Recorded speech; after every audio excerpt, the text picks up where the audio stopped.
Hi everyone, Soul Silver 17 here. Let me first, like usual, I did not own this. Well, I did not own the pictures. I made the thumbnail, not pivot. Alright, okay. So here's the thing. I found out what was the problem. It came on around 5 something, my internet. So I was able to watch the episodes of, Kami Got Kill. And, so yeah. I just was doing some stuff. I was basically trying to finally finish Ghost of Tsushima. I finished it and I got 100% platinum, and now I had to go for New Game Plus, but I will do that after I do the new island, if that's DLC. Which I'm gonna hate the fact because I need to then delete some stuff on PS4. But enough about that. So, I figured out what's gonna go on. I'm adding some stuff to the series, to this, just because Izuku is not going to be with Night Raid when they change locations and find a new base, so that stuff's not gonna happen, so it's gonna be more on the lines of him working with Jaegers, the Jaegers basically. So yeah, just like kind of a little different perspective. So, you know, and what else is gonna happen in this one? Oh yeah, I'm only gonna be following from 13 to 14 episodes. It's my own things, making the Emperor kind of realize what's going on in the capital a little bit. And then 15, after I watch 15 and 16, maybe having them go on a journey. So, yeah. Anyways, enough of me talking, let's just get into this. So, this is What If Deku Was Isekai, Part 5. So, well, the last time I we left off is, I couldn't watch the video, I just was watching the anime after I got done with beating Ghost of Tsushima, so I just started making this. But if I remember correctly, it was him going back to Esdef when they were hunting danger beasts. So, in Night Raid, he told them his plan, and they all agreed, and they believe in him. And Susanoo was born, introduced. So, that character was not introduced yet. We will go to Night Raid and introduce that character a little bit, but now we focus on when they get back. I mean, technically speaking, it would technically be a month or so. So, yeah. Anyways, continuing on. So when Izuku, Wave, Kuromi, and Esdef get back to the capital, Wave is kind of surprised on how Izuku is such good with swordsmanship. He's like, "Hey, Izuku, I have a question to ask you, man. I mean, I know I asked you about the swords, but how come you're so good at swordsmanship?" He's like, "Oh, kind of had someone taught me. The rest of it was self-taught." Well, it was the other way around. Self-taught, then had someone train me. But that's what happens when you lived on the street for about, I guess you could say, 3 months. He's like, huh? Well, wait, what do you mean by live on the streets? Which Crowley's interested even as that. He was like, oh, easy. I lost my memories. I can only remember my name, and that's about it. The rest of it, I don't know what. I mean, I found this, well, I guess I found this sword in a shop because it's basically called Idril. And it's very come in handy. Sharp too. Basically, as Izuku unsheathed the sword, but then sheathed it. I think it was like the other sword you saw me use. Well, I found this in the ocean. It's actually called a shop called Ocean. I don't know why, but I heard it went out of business. It happened like a month ago. It was basically It was going out of business when I got there. I didn't realize, and that's why the thing was so cheap. Which, as the realized what that is, and she's thinking, he's coming up alive very good, very well. And I know she knows, but she's acting surprised. So, which Wade was like, wait, that looks like an Imperial arm. He's like, what do you mean? He's like, if I'm correct, that should be a Curcio. How, how did, seriously, how did you get this? He's like, the guy said he was on a ship and he saw it on the ground, well, on the ship basically, with a whole bunch of dead people around it. He took it and he thought it would be a good seller, but that was like, he said he got it like a week ago, and well, because the capital's money, him paying taxes, his shop went that was going out of business. So yeah, he just gave her me for about just some good amount of coins. That's all. Which Kuromi's like, huh? Have you ever tried to activate it? He's like, huh? And seriously though, what's Imperial Arm anyway? Which then as Def explains what they are, he's like, and then basically, like that anime cliche thing where he just has his one hand, basically out, and then basically makes a fist, but then hits his hand like, oh, I see. I didn't know this thing was that. Well, I don't know. I don't think it'll work. I just been able to wield it, so I haven't felt like no resonance with it. Which then Wade goes like, oh, that sucks. Which, as they're saying, maybe it's just a late bloomer thing. You never know. He could have gotten resonance with it later on. Just needs more training. Which Wade and Kuromi goes like, that could work. So she says, well, I'm gonna start your training, Zuko, tomorrow. Today we're gonna relax. He's like, alright. So, basically, after this, they do relax. They do, do their own thing. But then they basically found out Dr. Styles has not come back yet. And, well, this goes on for a couple of days until the notion is he was killed in, he was left or he was killed in action. They don't know yet. That's the only assumptions they could have. Which Izuku, thinks to himself, shit. I feel bad. Basically, he looks like Sayori, and he's like, damn, she's taking this the hardest. I guess I should talk to her. This is gonna sound so fucking cringy if I say anything. I mean, I am nice, but even I have to have some limits. I mean, I killed people. So, Azuku says, hey, Sayori, you alright? She goes, yeah, I'm fine. I'm worried about the doctor. He's like, huh, why is that? Well, basically, she explains about the 10, basically, modes she has with Koro, and without him, she can't get no more upgrades to, defend the capital. And he's like, huh, why are you not saying anything about justice?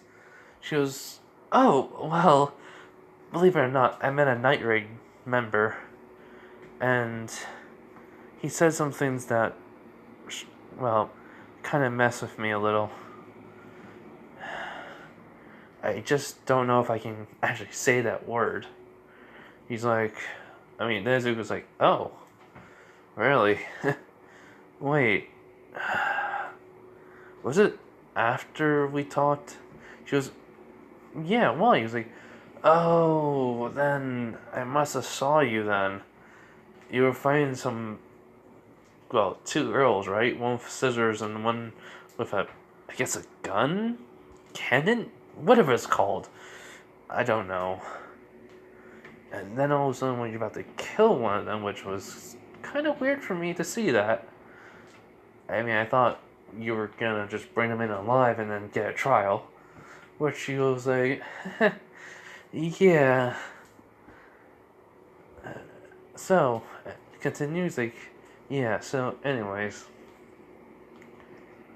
The thing is, I don't know what the heck, where that person was in that armor of that someone had a scarf and it looked like water was going around his legs. But I did hear him yell out a name, which she was, wait, what is it? He was like, he just said a Hell Gate. I don't know what that meant, but there was a bright light all of a sudden with a gate behind him. So, sorry if that wasn't any help. She goes, no, that's fine. And, well, it's good to talk to someone. It's like, hey, I bet he's still alive. And then he's thinking, oh, I hate that that's supportive. I feel bad for doing this to her. Oh, okay. Don't let it out. Don't let out your innocent side saying, no, he's dead. I'm sorry for your loss.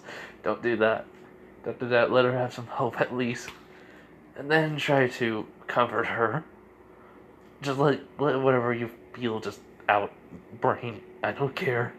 And Suzuku has an inner crisis. Because he really does feel bad now. First he didn't feel bad for Dr. Styles.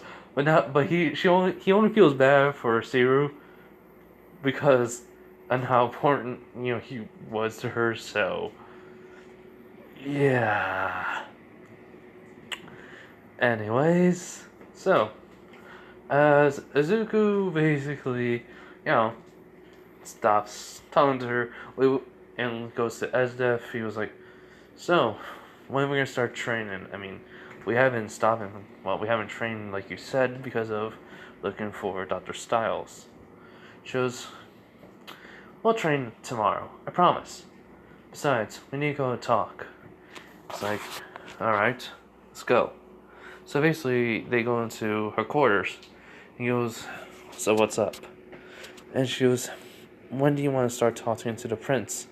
Well, king. I mean, he was like, I guess the best time to talk to him now. At least introduce me to him. Which, she goes, excellent idea. He will love to meet you. I mean, he has asked to meet you already. So, come on. As he was like, that's simple. Too simple. Ugh. I hate this already. So, she does laugh at that and says, yes, it's because the minister suggested it. He heard about you having imperial arms on you. So he may want it back. And Izuku just looks at her with dead set eyes. He goes like, if anyone even tries it, I'll cut off their arms and kill them. Which, she does grin. He was like, I really do love that, that fierce attitude of yours, but don't ruin your chance, okay? He's like, fine. Jeez, sounds like we're just a couple. He walked out the door when he said that, and she's like, okay, why did you just say that? He's like, because it does seem like him. Besides, you do say you're in love with me, and someone's gonna probably say, like, you did say in front of the team, I was your lover. We never even did anything, so yeah, I kind of jumped the gun on that one. We're just dating. You can say to them. Still the same thing, but whatever. She was like, fine. Come on. So basically, Zuko and her goes to the throne room, which the king is there. Well, he was just about to go to the study room. So, but they open up the door, and the minister is there too. As basically the emperor goes like, or the kid emperor goes like, Esdef, you're here. He goes, yes, my king. And this is, well, the man I have chosen. And basically, what they see is just Izuku wearing the blacksmith jacket, the white shirt, the pants and the boots. He goes, "Hi there." Which Mister's like, have no respect for the king? As he goes like, "I'm sorry, but how am I supposed to act in front of a king?"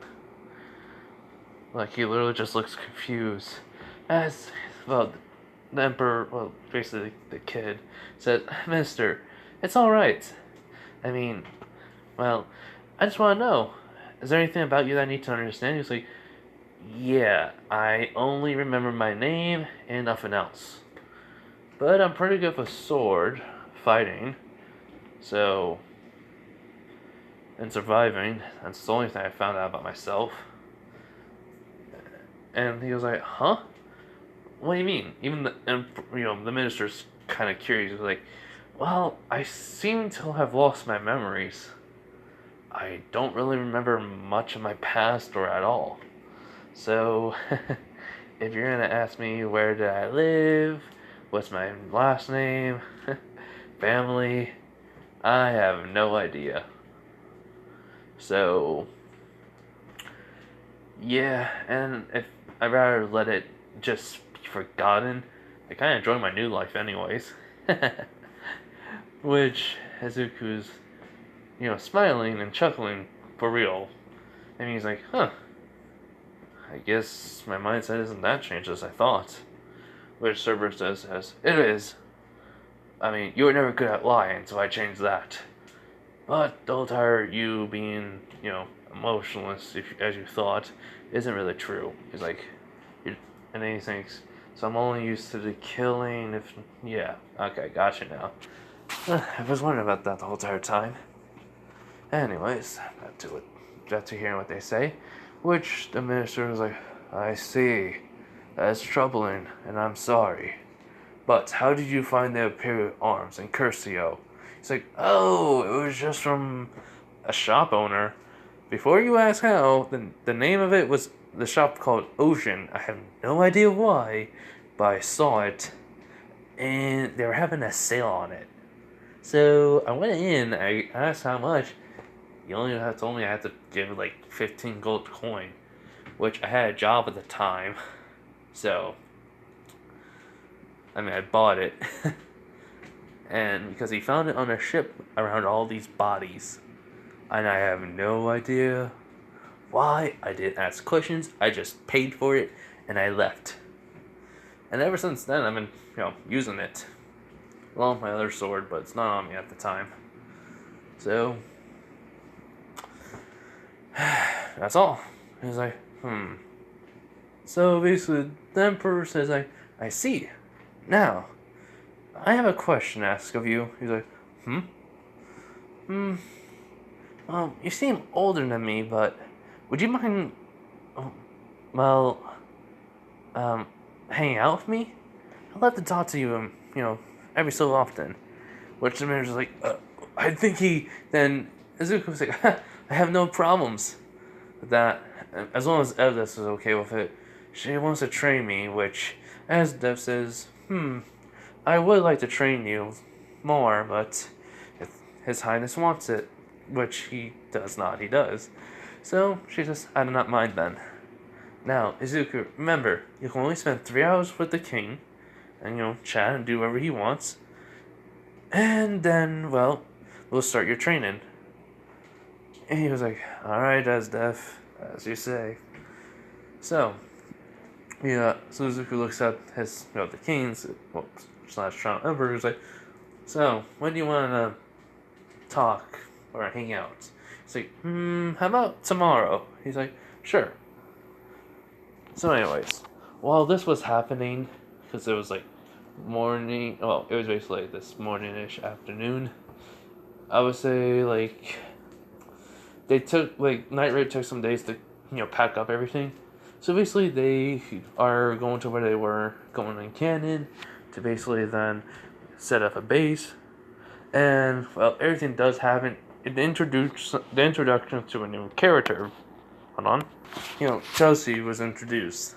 So basically, while everything's been happening, they would, she would just ask, everyone's just talking about, getting stronger and such. she was saying like, I read everything on Izuku, this Izuku Midoriya and what he's done, but there's seems to be no background information on him, and well, why is that? Have you not think he's a spy from the Empire? Which then everyone just looks at her, and they all say, no, he isn't. Which that shocks, her, because it's all in unison. Which, well, Sheldon says, Izuku's not a, spy. Why would he even try to save me? Or Bulat? Which she goes, I know he tried, but don't you think it's just to gain your trust? Which Akami nods. He was like, we know who he is, we know what he has done, and we all know the truth of him. The fact that he's not here is because he's trying to protect a kid, as he would say. Which isn't basically a puppet to the minister, which the rebellion will want to his head. And that's when the boss, Agent Nejida, would say, and that's why Izuku will fight to protect him. Which she's like, so what will happen? He'll just switch sides right away as soon as that someone will try to kill the kid? Which everyone just says, yes, pretty much. And she's just like confused. So they say his story's a bit complicated. But from what he has showed us, someone that he knew, a girl named Eri, was being, tortured and used. Because she had a unique ability to rewind things to the point of non-existence no more. Which her, shit. Oh my god, her name's so hard for me to remember. Chel's basically is like, wait, what do you mean? She goes, which they just saying like, well, actually, Akami was like, well, imagine you're an adult. She's able to rewind you all the way back to where you were just a baby, further on to that, and then to nothingness, like you never existed before. Which Shell is shot, and then Shell is like this, and her blood was able to stop some people with unique abilities. And, well, he stopped him. So, well, stopped the man who was using her. So basically, though, he's also trying to save / or kill someone who's being manipulated like a puppet. So, hence the reason why he wants to save this kid, as he would say, or if we call it, the Emperor of the capital. Hold on. And, well, she was, basically she's shocked and says, I see. And, well, basically they all say, at the same time, and as he always says, he's a kid. He's being manipulated. So, how's it it's his fault? Which Shell is like, yeah, basically Susanoo is just there, just standing there, like, I can see the logic in his, words. Basically, if we all think about it, the minister, as I know, basically put him into power, and as Izuku see through it, he's using him as a pawn to have his way with the capital, which basically the boss, aka Nejida, says, yes, that's what he came up with, and he's exactly correct. So, he's going to try everything in his power to save him. Now then, we have to train. So, alright everyone, this is everyone we have, and I don't think they'll be sending any more new recruits to us. So, as Zuko would gather information, and, give it to us, he'll be also training with Jaeger and Esdef, and trying to get the Emperor to be on our side. I already told the rebellion, and the leaders came up with the agreement saying if he can, they will spare his life and, they will appoint or ask someone to volunteer to keep the young Emperor in line. Which Shiri says, she then adds in, I already applied to that job. And, well, I think Izuku already has someone else to keep the Emperor in line. As in, basically, they just look at Bulat, who's unconscious still. Which everyone's kind of shocked by that, but, I mean, economy says it makes sense. So, anyways, back to Izuku. So, a month passed. And, well, Izuku's been training with Esdeath. And by everyone's shock, Izuku's basically very quick. And he's also been talking to the Emperor and keeping an eye on the Minister while he's with him. The Minister has not left the Emperor's side, it seems like. So, it's hard for him to talk about certain things about the Emperor wanting him dead. And there's been spies keeping an eye on them. So, well, and he's also been leaving as a, room, because that's the one where she'll let him sleep, and basically he gets missions from, basically, Night Raid, and he goes out and does his own things, which he does get paid. So, yeah. And, so basically, right around this time, these new danger beasts, have been showing up. They look humanoid and somewhat intelligent, but they have been eating people. So, it's been a problem, but they're just starting to appear. So, though, what I'm going back to was saying is, while this day they were training, everyone can see is that Izuku is very surpassed, to their level, and Kuromi is shocked that Izuku can keep up with Esdeath. While Esdeath is just using a normal sword, just relying on speed, Izuku is using two swords at once, basically dual wielding them, and he's keeping one to basically block Esdeath's attack, while the other one is basically to strike. But he always somehow found a rhythm to fight and dual wielding. And Esdeath says, "That's it, Izuku. Now, focus on power and speed, and, sharpen your reflexes. I'm about to kick it up a notch." And he goes like, "Come on, I haven't even broken a sweat Esdeath. We've been going at this for a couple of hours. I think it's time we actually go, or at least you should go all out on me. Using Imperial arms. Using Imperial arm on me. Let's see what you're made of." And she does grin and goes like, "As you wish." So basically she starts making ice, while Izuku just using full on just pure speed and strength alone, cutting through her ice like it's nothing. But she does send a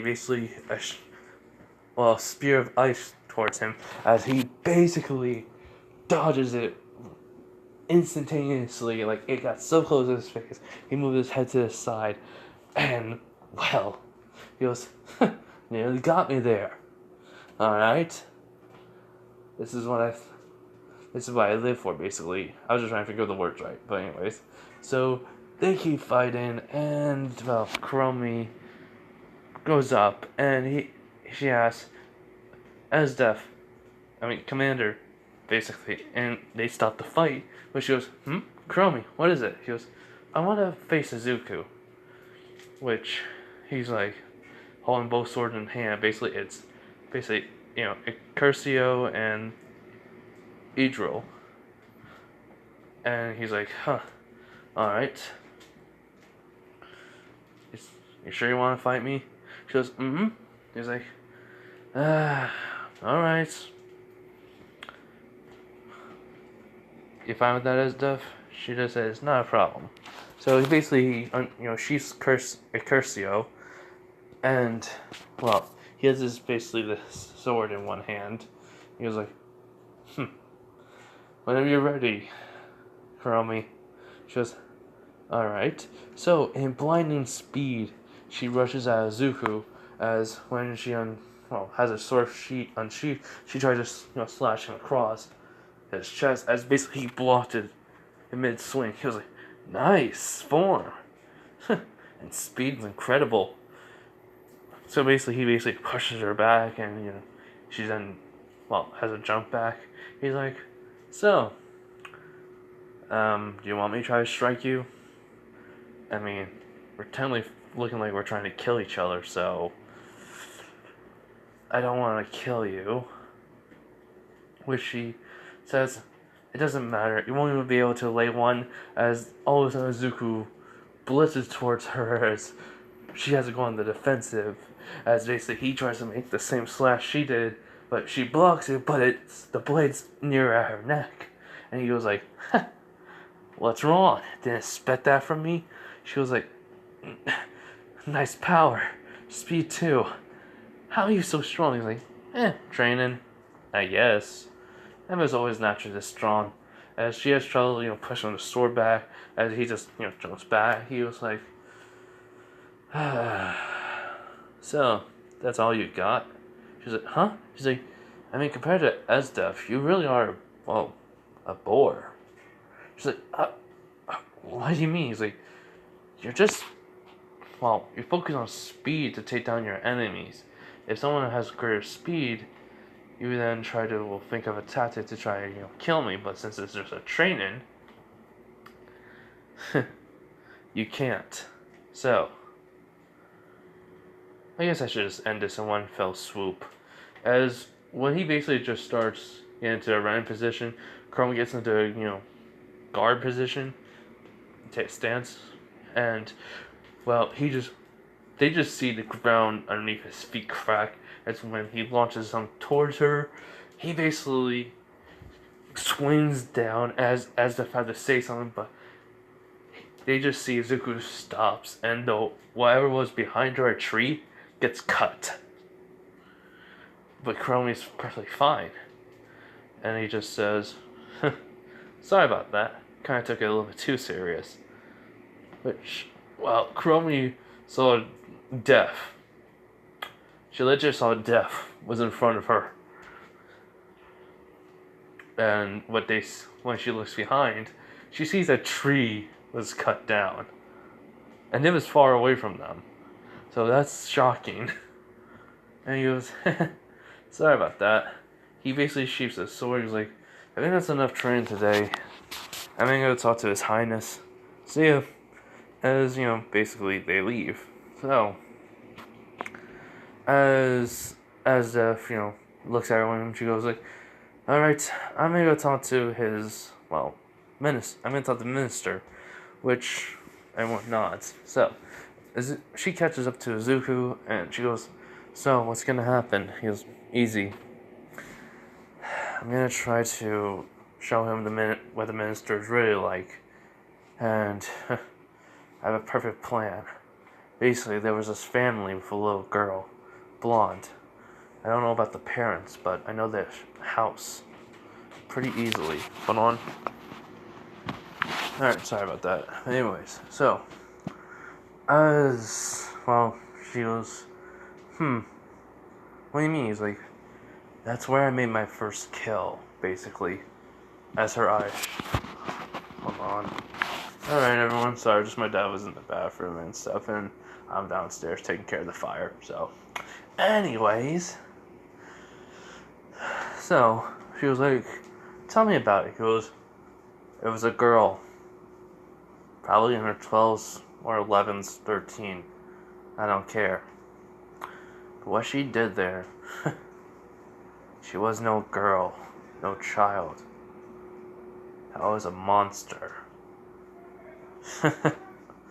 So, I mean, I was told already, as you know. She goes, oh, that girl. He's like, yep. Alright, and I mean, that may bring his light to his, situation then, she says. Because, yeah, anyways, let's just talk about something. I've been noticing for this past month, you changed as soon as I showed you my memories. What's up? She's like, what do you mean? He's like, I know you like to hurt people, torture them. You don't care about no one. You just, well, changed because of me? Which, she does say, it's a two-way streak on that one. He was like, what do you mean? He goes, after you show me your memories, I started to feel, I don't know, like, I should never have said that. Like, I betrayed you. basically, hold on.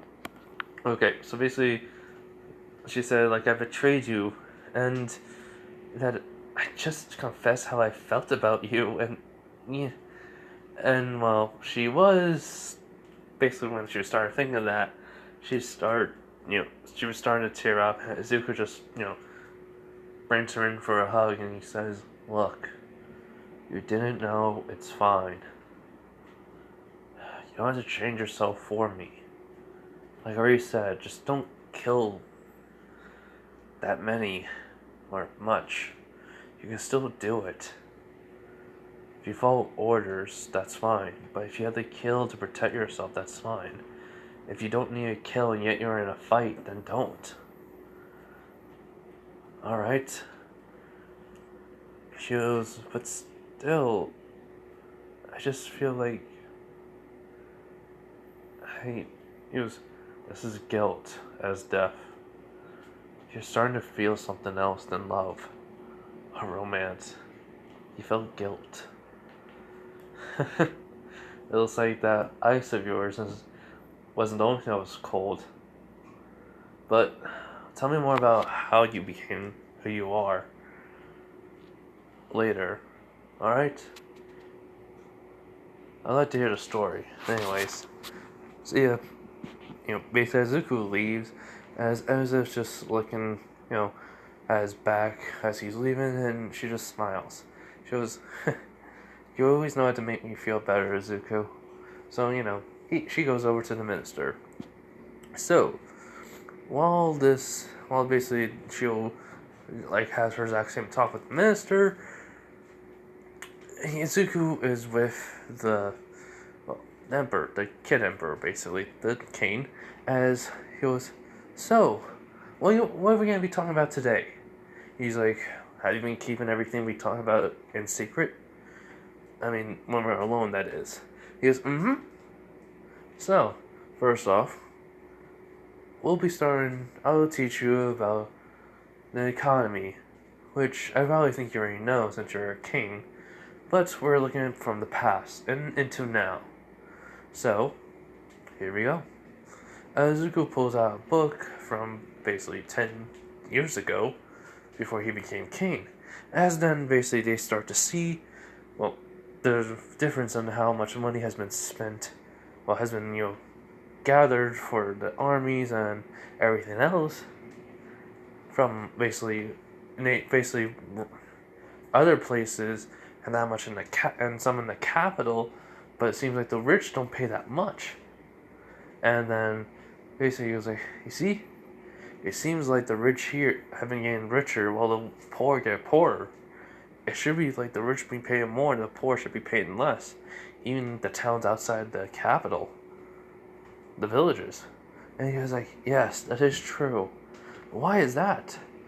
I mean, that, well, minister talk about this, but he would say it's basically the villages and the capital will benefit more, but now that I look at it, seemed like everyone outside the capital has been more, in poverty and would go, starving." He goes, "Yes. Now, this may be a touchy subject, but you're a boy who wants peace and everything to get along." He goes, "Yes, that is true." He was like, "Well," and then he says, "But what do we have to look at? The death ratio. You have to be mindful of that." So, as he basically says, there is this book from, how can I say this? Basically, you're given, but the minister is always, as you said, looking out for you, right? He goes, "Mm-hmm." He's the one who basically looks at it and tries to base off the economy off of it. So, what is it that we had to look at? So basically, he pulls out a book that shows how many people have died outside, how many people have died in the capital, how many died in the prison, which the kid's shocked, believe it or not, and it's just on paper. The tally marks on how many people have died, basically. Which he's like, that's a lot.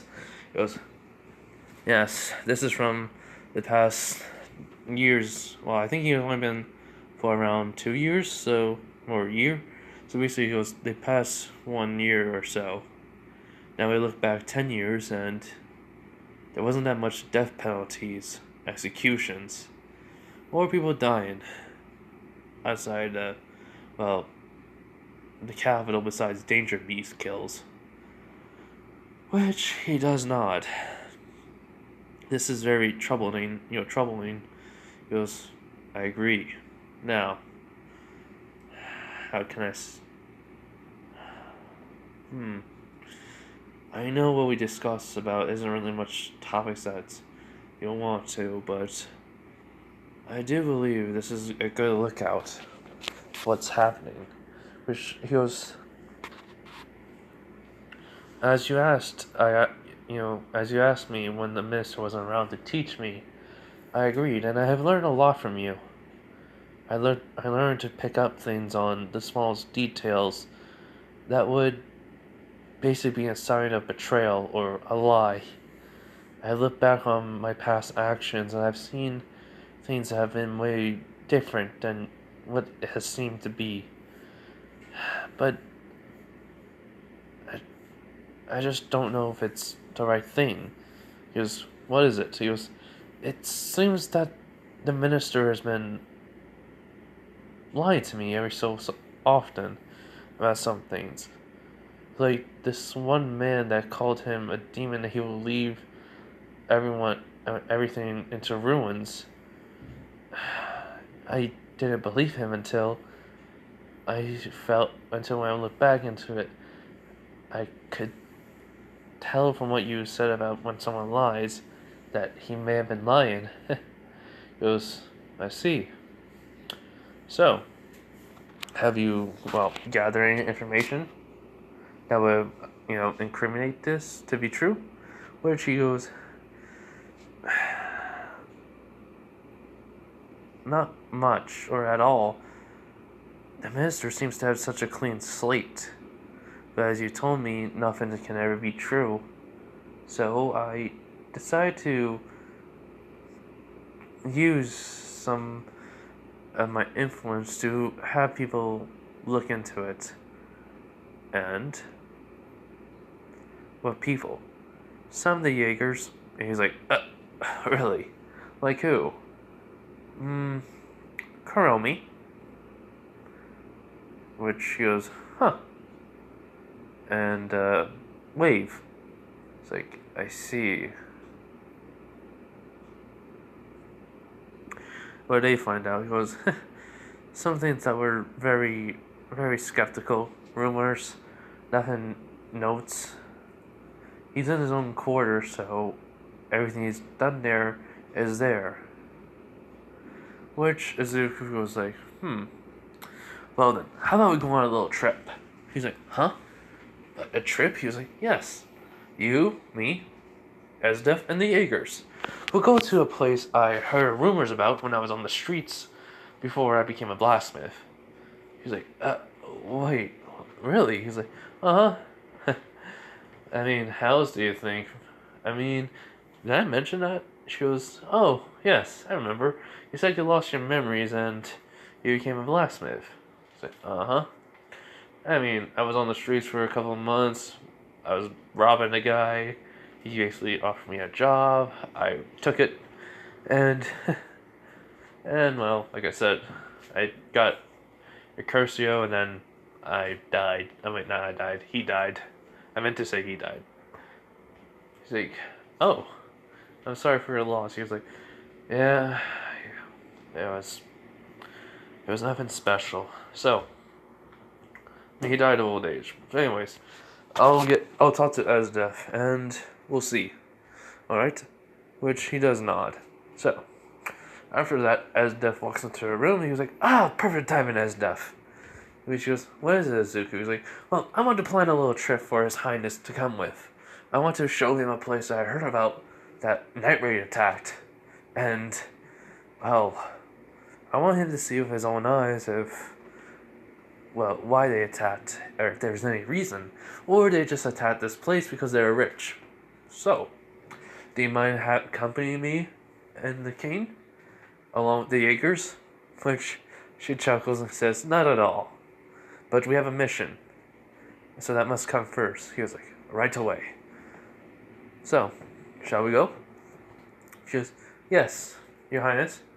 But Jizuku says goodbye. He bows and leaves.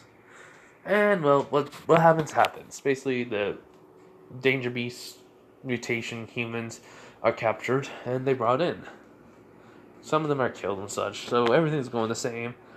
But the next day, since it's gonna take 2 days or so for them to find out who they are or what they are. The second day, the minister allowed Zuko to take the king out, but only on certain conditions. He had to basically make sure he was never being noticed, and he must be stayed as if must be by his side at all times, along with her group, which was a wagon would be good, a commoner's wagon, basically. Something that no one would ever expect a king to take. And, well, no one really knows his face besides your inner circle, correct? But she goes, and that is true. But what is it, it's going to be? It's like, it's a learning experience for him. Anything he can learn will come in handy in the future, correct? Which he was like, So he was like, well, a good king needs to learn anything about his people. So, we have him roll around the cart but not leave it. And, well, basically, he'll understand how the people feel, make better decisions, see what it's like, and not, live like them, but just see how it is. So, would you really want to ruin this opportunity for His Highness to become a better king? Which, technically, this is in front of the king, and in front of Esdef and everyone. That is, his, group. He's like, shit, I'm trapped. This kid, I don't know if he's playing me, but he seems smarter than I thought. Just fine. Just have him back safe and sound. No later than, before dark. He was like, right away, Minister. We will have him back before it gets dark. I promise you that. Besides, it's near the afternoon. It's almost near high noon, so we have plenty of time. In which, His Highness, basically the kid, starts to, put on some clothing, which he's, no, too fancy. Hold up. Which Izuku puts, finds commoner clothing. Basically. But basically he's like, why do you have a section that says commoner clothing? Which, he says, the minister, he's like, we call this regular clothing. And basically he just rips out the tag and just writes with a quill, regular clothing. It's like, alright, so, here. Which he picks out, shows him, basically clothing. He's like, now, pick out something that will be good. Not from this.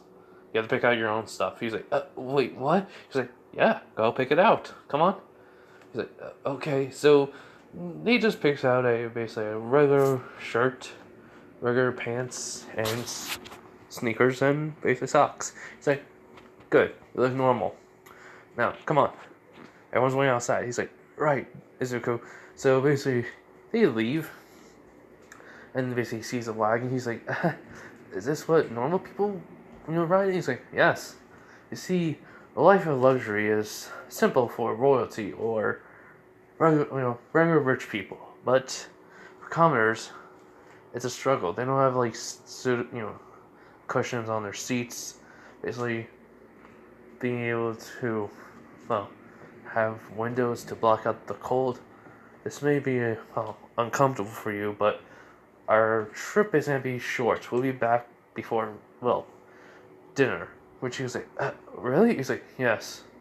So, Izuku basically takes him into the outside this castle and into the capital. Basically, though, we will go backtrack a little bit while he was helping the emperor, aka basically the kid, he basically the minister talked to Esdef. He's like, Esdef, are you sure about him? He's like, what do you mean? He's like, this is Zuko. He seems, well, he seems like he's going to cause a trouble for us in the future. Which he goes, Minister, do you have a problem with the man I pick? He just follows his own beliefs. Which he goes, he's going to be a problem if he keeps on trying to, well, have the Emperor basically gain more knowledge so he won't be that useful as a puppet then. He's like, what? I see your point. I'll keep an eye on him. Which, well, when she's walking away, he's like, can't believe you. No wonder why Zuko wants you dead. You're sickening. So, basically, when they travel around, he's having fun seeing the signs and stuff, but Izuku says, notice them. See the looks on their face. Then basically when the kid's looking around, he goes, they look so miserable. Why is that? He's like, so then the cart. Wave. He's like, right. He's like, so basically Izuku looks at someone's passing by. He's like, excuse me, sir. My brother here is just want to know. We're just new in town. Why are you so miserable? He's like, the taxes, basically, they're high. My home's almost gone. He's like, doesn't that happen all the time? He's like, yeah, and, well, my cousin was basically false charged and executed. And, well, he's hanging over there. Which, he's like, huh? So, basically, when they're going by, the Emperor was looking over. He just sees, well, people on the cross, basically, being public executed. And she goes, what the is that? He goes, yep. It seems like a public execution. I saw this one time, but some people had, well, limbs missing and arrows in them. He's like, that's disgusting. How could anyone? He goes, the minister allows this. Which he's like, what? But, why? He's like, entertainment and to prove a point to everyone in the capital. Wave, keep going. It's like, right. Which, Kuromi, Siru, Bale, hold on.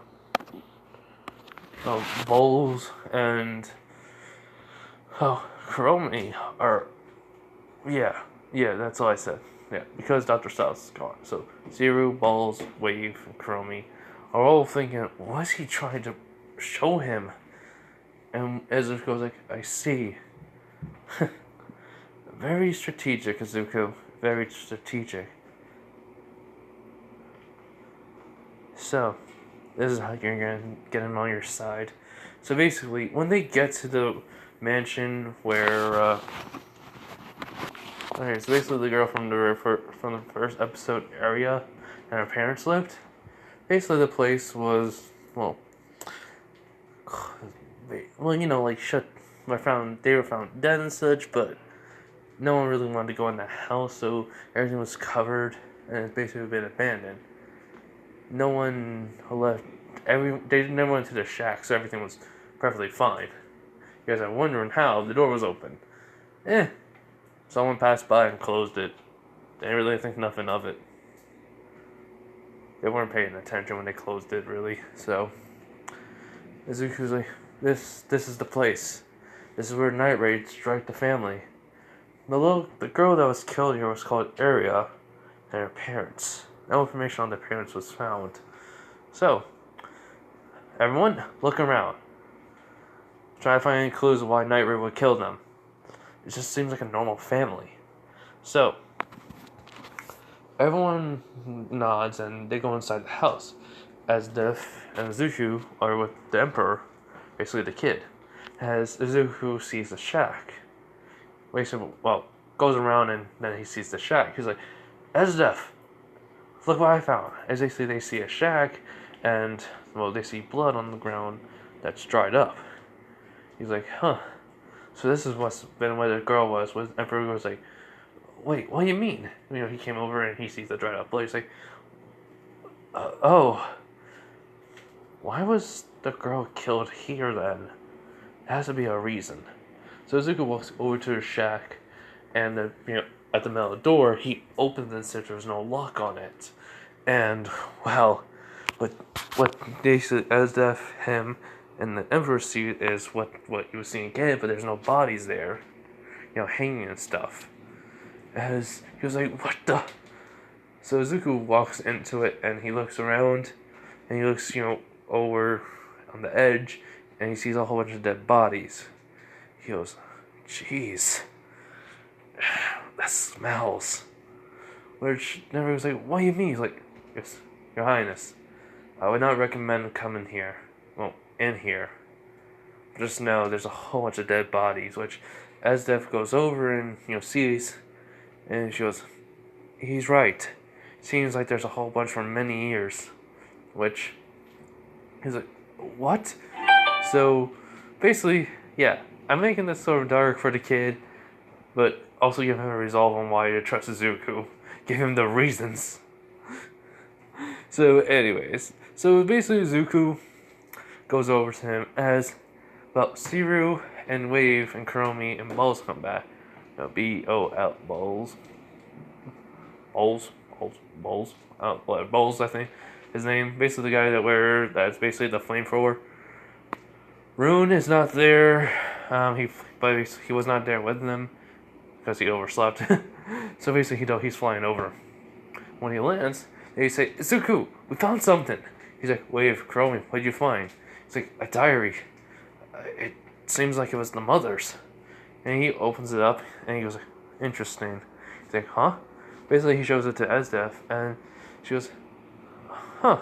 Seems like she was experimenting on people with medicines. Which, the Emperor, basically, the kid's like, why? He goes, for kicks, probably. He's like, no way. That's not possible. But then, Bowles would say, I went into the daughter's room, it looks like, and this is what I found. A diary. Which Rune comes back, he was like, sorry about that, guys. I didn't mean to. Huh? What did I miss? He goes, oh, just some medicines that might have been, used on people from basically the villages and in the countryside, it looks like. Which, it's like, huh? He basically points over to the shack, and as he goes in, his eyes are widened. So then he was like, how could anyone do that to these people? He was like, monsters in human flesh. Which, when everyone looks at Izuku, he was like, it's true. That's what it seems like. So basically he says, besides, this girl is a diary of everything she's done. Then, let's see. So Izuku starts reading off the entry logs, basically, of what she wrote in, which is detailed information on what has happened there. And it basically goes right back to the two people from Tatsumi's village, basically his friend that was the girl, and then the male, basically. Which the kid's shocked by this. And then he closes the book, and he goes like, just reading all of that got me pissed. How can anyone do this just to people? How selfish do they have to be? Basically, she even says what she would say about commoners are always just ants to them, that they deserve to die. Which, well, Izuku throws the book to the side. He's like, this is why Night Raid killed them. Which, he looks at the Emperor, he's like, my king. Your Highness, are you alright? He was like, yes, I'm fine. He goes, Izuku, why did you show me this? Why did you bring me here? Why? He goes, it's simple. To make sure you understand what's happened in your own kingdom and what will happen to you. He goes, what? which everyone's looking at him. He's like, when the Revolution Army comes here, they're not just gonna, well, take you off throne. They're gonna try to kill you, behead you. He's like, how do you know? How? As he just looks at him dead set in the eyes, he goes, well, we're out of the capital. Well, we're still in it, but hold up. As he closes his eyes, as he does sense a couple of people nearby that ain't no one he knows, he tells Leviathan to go check it out. Which, when Leviathan sees, though, is a couple of people spying. He's like, why is he not talking anymore? The minister needs to know. We'll have to report back. As all of a sudden shadow wires go black, whip, aka shadow whip now. It's like wraps around their necks, and then Zuko goes, I see. He didn't trust us. And then he just crushes his, not hand. He moves his hand a little bit, as then everyone just hears snapping as birds fly. Which he was like, huh? Because seems the minister didn't trust me. No matter. That's all of them, right?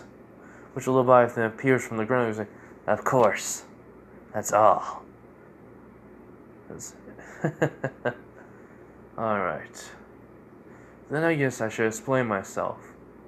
I am Izuku. I'm a member of a group that's, well, my real occupation. Actually my second one. My real one's trying to be a hero, training, but had to leave that one behind and become a vigilante. But anyways, I'm an assassin. And my goal here today is to save the king. Which then seriously, wait. An assassin trying to save the king? He goes, of course. I'm not gonna say what type of assassin though, but just know my only goal here is to save the king. I mean, I have no memories of my past, besides few things, which from my talking to the king, aka your highness, I have had a few things come back into my mind. So I will thank you for that. As he's still playing dumb, he goes, wait, an assassin? He was like, well, that might have been my job occupation before I lost my memories. But I can't really remember. He's like, okay. Which I was like, basically, seriously, wait, he said Leviathan. Out loud, I know, he said it in his head, but she was like, what is that thing? He's like, oh, Shadow Snake? I don't know, I'm able to do stuff like that for a while now. Actually, ever since I left that cave, I've been able to do this, so it's just, a thing I've been able to do, but I don't train that much, so yeah, I'm still trying to figure this out. But I mean, though, the creatures that I make can talk, so I mean, it's pretty good.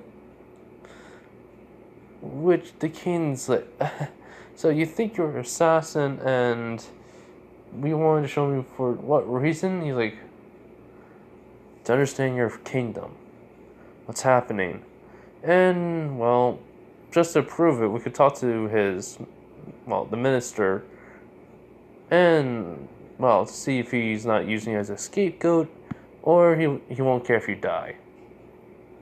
Which everyone just says that's just too straightforward. He's like, it's easier if I do it than sugarcoat it. So, besides, in this world, nothing's fair. So yeah. So basically, they get back and everyone eats and stuff. So Zuko finds the minister walking back to his quarters as he catches up. Basically, he turned the corner. Zuko's like near there. It's like, Minister, hi, sorry, I just have a few questions, or at least I want to talk to you for a little bit. He's like, oh, Alright, what is it? He was like, well, just while we were out, we heard rumors about the rebellion will want to kill the emperor, basically the king. Which he was like, why would anyone want to kill me? I tried to explain it to him that there has to be a reason, but is it? I just wanted, but I kind of figured. Is it that you're working behind the scenes with him, without him knowing, using him as a puppet? Which he was like, which the minister looks at him with eyes wide and then chuckles. He's like, the boldness of you to even ask me that. He was like, what? It's just us? Come on. You can tell me. He was, true, true. The, the boy would never listen to you if you even told him. So, I guess it's safe. Besides, even if you did try to tell him, I would have you falsely accused of anything. And then I'll have you executed. Which, basically, the kid is nearby, at the corner hearing this. He's like, so you are? He was like, yes, I am manipulating him behind the scenes. What of it? He's like, well, don't you think that's wrong? He's just a kid. He trusted you. He's like, huh, trust? Him trusting me was the worst mistake of his life. If the army of the rebellion actually succeed and, well, capture him, I will be long gone and he will be executed while I live in the life of luxury somewhere else. So, is that all you want me, not to know? He's like, yeah, thanks. I knew I didn't like you from the first minute I saw you. He was like, and you are a nosy brat, but because you gave me a little bit of a laugh and amusing me, and I can't kill you because Esdef would kill me, you better not tell him anything, or it'll be your head, or poison, whichever you prefer. Which, he just leaves. 5 minutes pass. He goes, you can come out now. And Emperor's, looking down in shock. And he goes, I'm sorry. I'm so, so sorry. Which, Izuku does hug him. And he does feel bad. The Emperor does hug him. And he was like, why? He goes, he's evil. He's just using you for his own profit and game. You need people you can trust.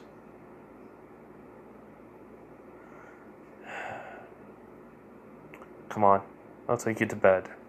He's like, thank you. So he takes him to his room. He gets in bed and stuff, tucks him in and stuff. So he's like, Izuku, what you said wasn't a lie about you being an assassin. Who are you? He goes, I'll tell you that on the next trip. He goes, huh?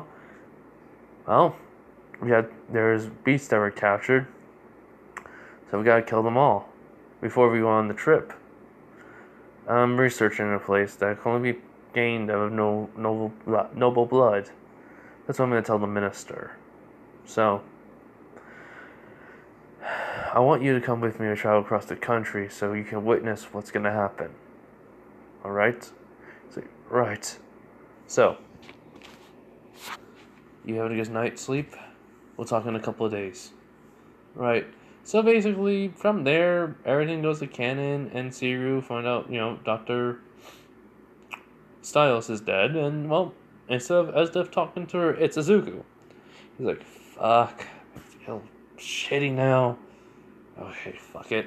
So, Izuku's like, hey, Siru, what's wrong? He was like, oh, it's nothing, just Dr. Styles is dead. It's like, yeah, I'm sorry. I didn't know him very well, but you did. He's like, she was like, It's a shame. He was very good at venting. He could have made me new, weapons. And then, just like everyone else, though, he dies to raiders or night raid. Why does everyone I care about die, and why? Basically, since she's not about justice and stuff, she was saying, though, I just want to slaughter all of them, get it over and done with, so I could just have a nice, peaceful life. Azuku says, shit. So, he basically tells her, Siru, look at me. She basically turns around and goes, huh? He was like, I think he hugs her. He goes like, listen, what happens, happens. We can't change it. There's always a reason for some things. And, well, since you're not saying anything about justice and all that,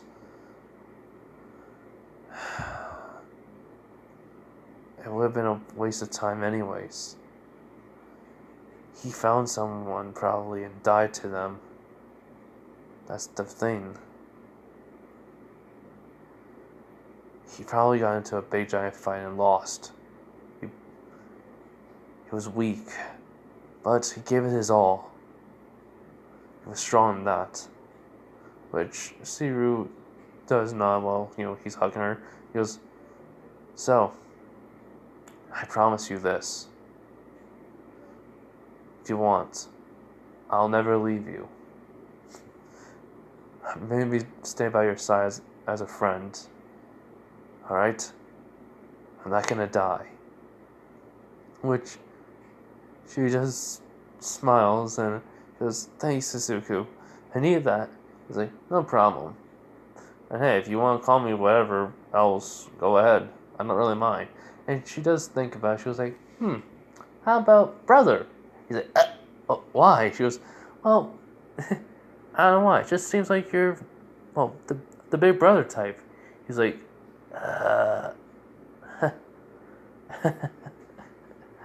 alright, fine.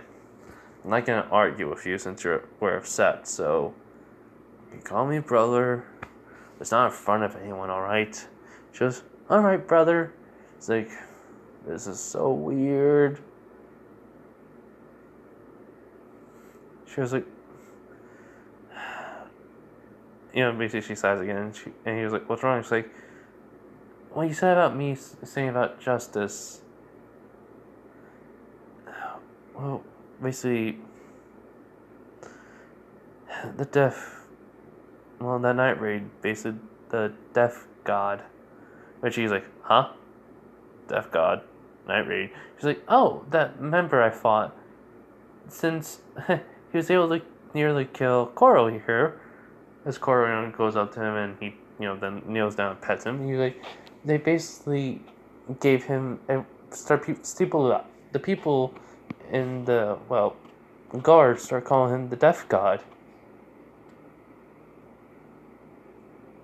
which he's like, huh, interesting name.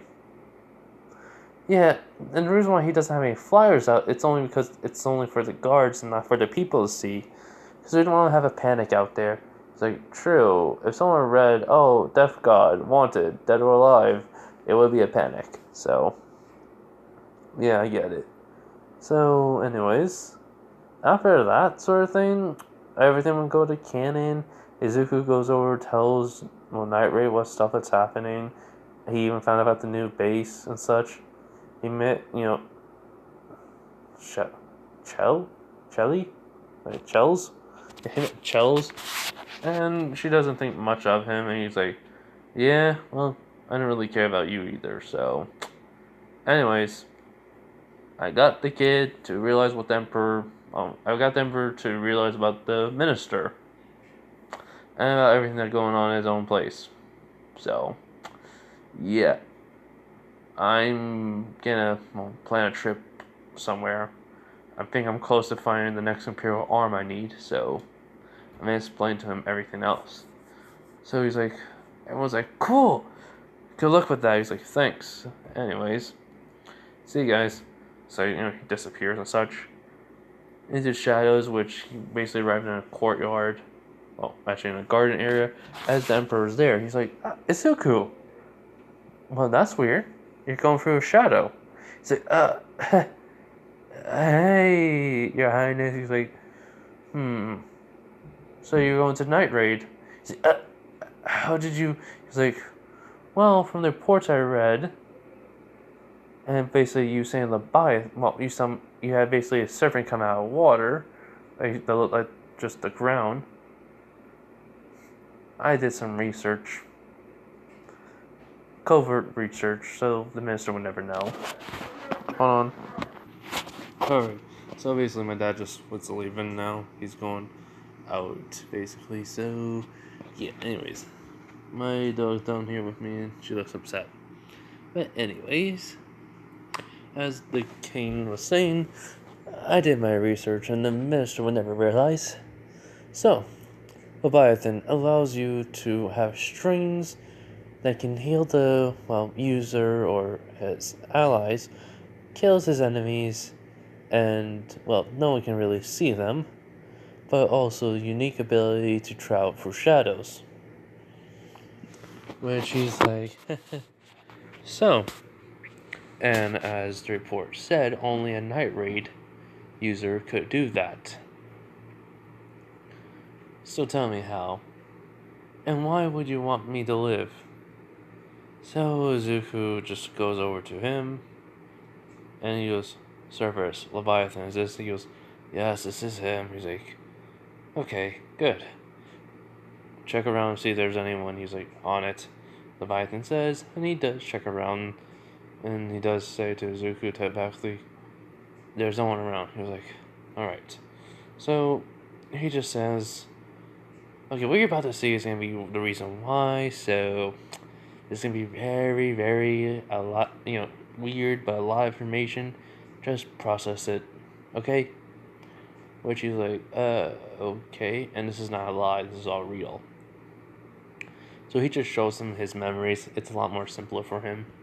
And after a few minutes, he can understand why he wants to save him, and understand why he'll be doing what he does. So, he did not see Night Raid's faces or their location.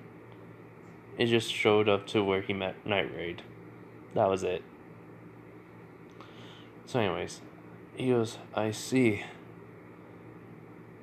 So, so you have Cerberus and Leviathan, right? He goes, uh-huh. Next, I'm just looking for Dragon. So,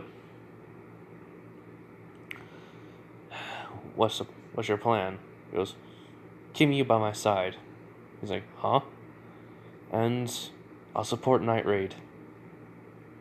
I don't want to let him win. And I don't want to die. I'll learn. I'll become a better king after this is done. I promise you that, Izuku. You really are being the only one that's been truthful to me. I thank you. He's like, no problem. Basically, just after he stands up, he pats him on the head.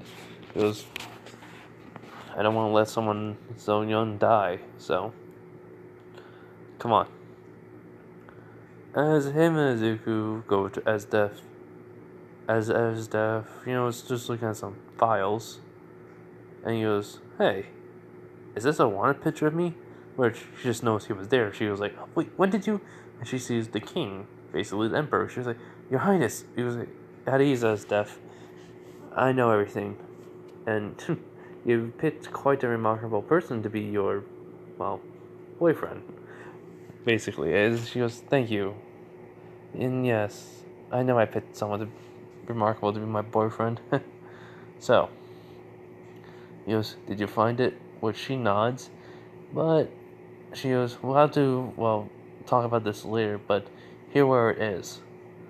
We had to go past through this mountain range.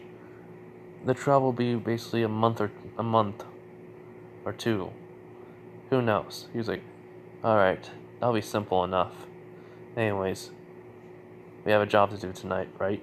Which she does nod, and he was like, anyways, Your Highness, we'll be going now. Which,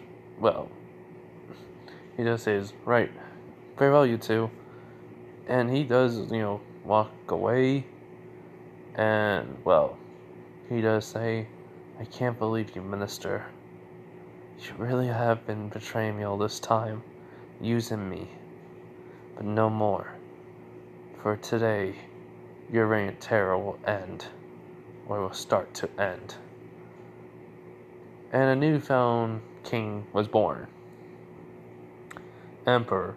But he says, but I have to play the part like I don't know nothing. I can't let him know anything. That is certain. As they see Kuromi and, well, Wave come out of nowhere, he was like, thank you for taking care of the spies on me.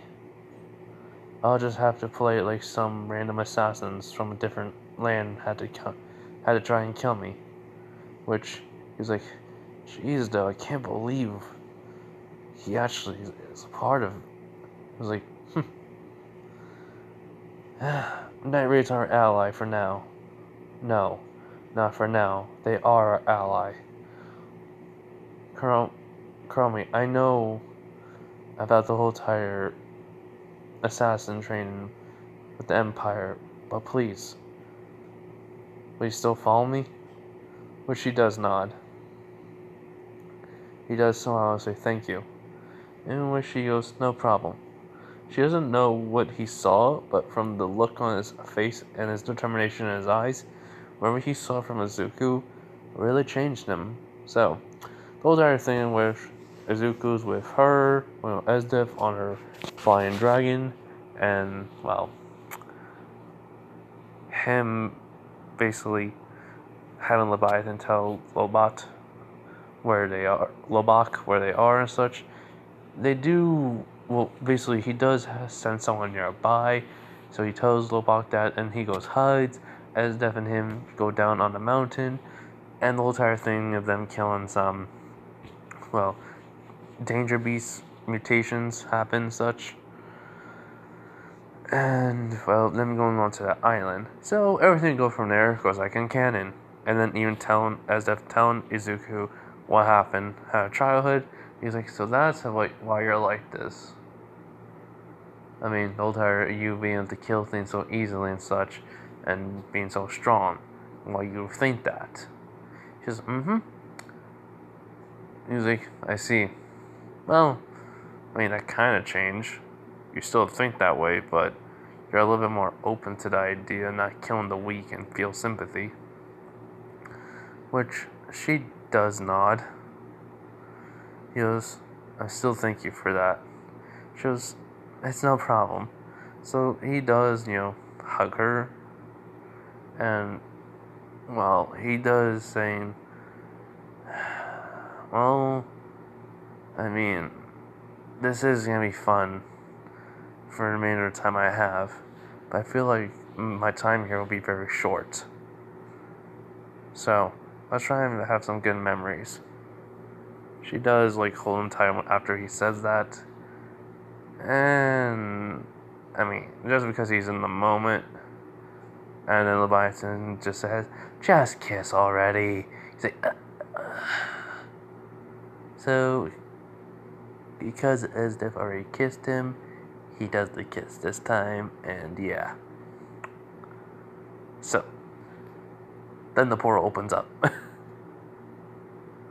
And, yeah, they go back, and, well, basically they look out into the open, they see the sun rising, and he goes, so, how was it? Basically the kiss, he asks, and she goes, it was amazing. Come on, let's go back to the Empire and report. He goes, right. So yeah, and that's where I'm going to end it off, everyone. I hope you guys have a nice day, night, wherever you are, and bye.